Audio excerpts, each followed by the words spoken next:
వైజాగ్ నుంచి ఒడిశాకి అయితే కార్లో రెడీ అయిపోయి మధ్యలో వర్షం గట్టిగా పడుతుంది. ఇంతలో మాకు చిన్న చిలిపి ఆలోచన వచ్చింది. చాలా సంవత్సరాలు చిన్నప్పుడు ఎప్పుడు వెళ్ళిన దొంగతనం మళ్ళీ ఇప్పుడు చేద్దామని తయారయ్యాం. వినండి మరే.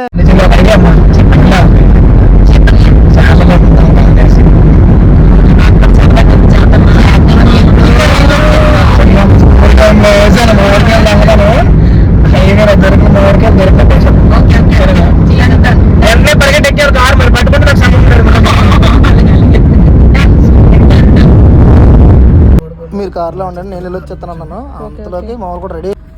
ఎక్కువ మామిడికాయలు తెచ్చే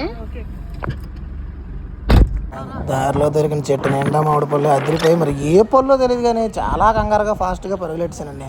పరుగులెట్టి నాకు దొరికినవన్నీ దడదడదడలు ఆడిచ్చాను.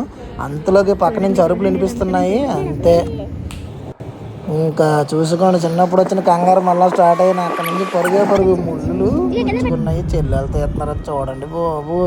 మామిడి పళ్ళు మాత్రం గుర్తులు అబ్బా చాలా అంటే చాలా ఎక్సలెంట్ అనమాట.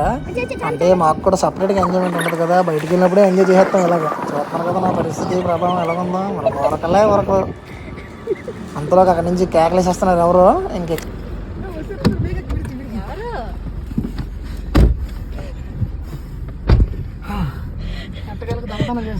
అక్కడ నుంచి అరుస్తున్నారు జనం హైవేలో.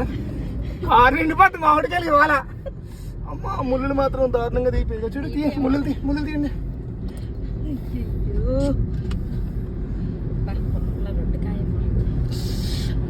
బ్లడ్ వచ్చేస్తుందమ్మా.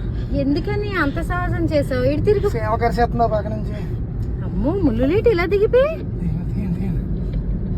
4 బ్లడ్ వచ్చేస్తుంది అన్నయ్య. మామిడికాయలు మామూలుగా లేవు మరి. దొంగతనం చేసిన మామిడికాయలు ఇంకా టేస్ట్గా ఉంటాయి.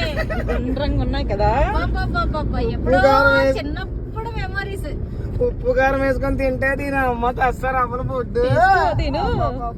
అన్నయ్య నీకు ముళ్ళు గుచ్చుకుంటే తెంపింది నేనైతే ఈలకేట్ ఎంత సరదా. అన్నయ్య నీకు ముళ్ళు గుచ్చుకుంది కానీ అన్నయ్య మామిడి పళ్ళు మట్టికి మామూలుగా లేవన్నయ్య.